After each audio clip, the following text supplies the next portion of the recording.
चाहे हम जिस उम्र की दहलीज पर हों, जीवन में एक्सीडेंट को अवसर के रूप में बनाने का हमें मौका नहीं गंवानी चाहिए। या दूसरे शब्दों में कहूं तो एक्सीडेंट को चांस बनाना हमें सीख लेना चाहिए। सज्जनों, जरा सोचें। एक उदाहरण के द्वारा ही मैं समझाने का फिर से प्रयास करूंगा। एक बार एक चोर पूरी रात चोरी की तलाश में घूम रहा था।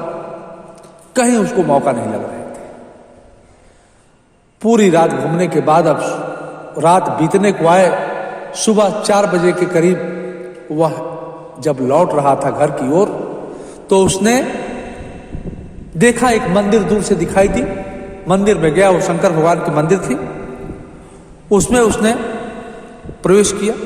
सोचा कि अब जाते जाते हम अब शंकर भगवान को प्रणाम करते चलूं।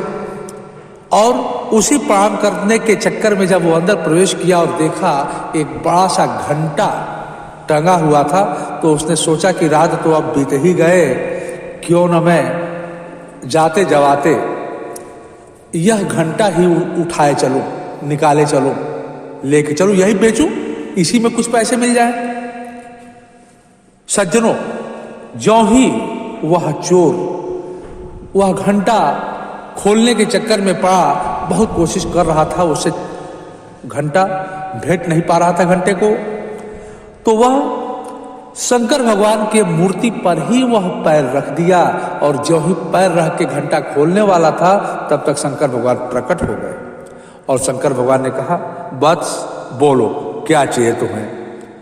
अब इस घटना को देखकर मंदिर का पुजारी भागा भागा आया और देखा कि अरे तो शंकर भगवान इससे प्रकट हो गए इस चोर के समक्ष।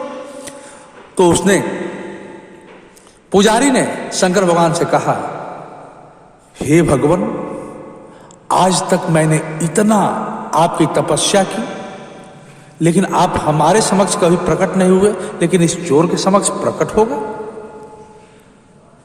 तो शंकर भगवान ने कहा, तुमने आज तक हमारे लिए क्या किया, क्या चाहे, फूल चाहे, माला चाहे, बेलपत्र चाहे, बहुत कुछ चाहे, लेकिन आज इसने तो अपने आप को ही मुझ पर चढ़ा दिया।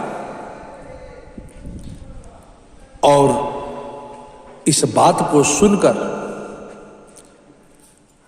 मंदिर का पुजारी हैरान, लेकिन जरा सोचिए ये कैसा परिस्थिति था। यह एक एक्सीडेंट था। चोर चोरी करना चाहता था, लेकिन वो हो क्या गया, एक अवसर। जीवन में भी ऐसा ही तो होता है, लेकिन हम लोग अवसर का लाभ नहीं लेते। हमें अवसर से कुछ ना कुछ सीखना चाहिए और इससे हमें बहुत कुछ प्राप्त होता रहता है। बहुत बहुत धन्यवाद।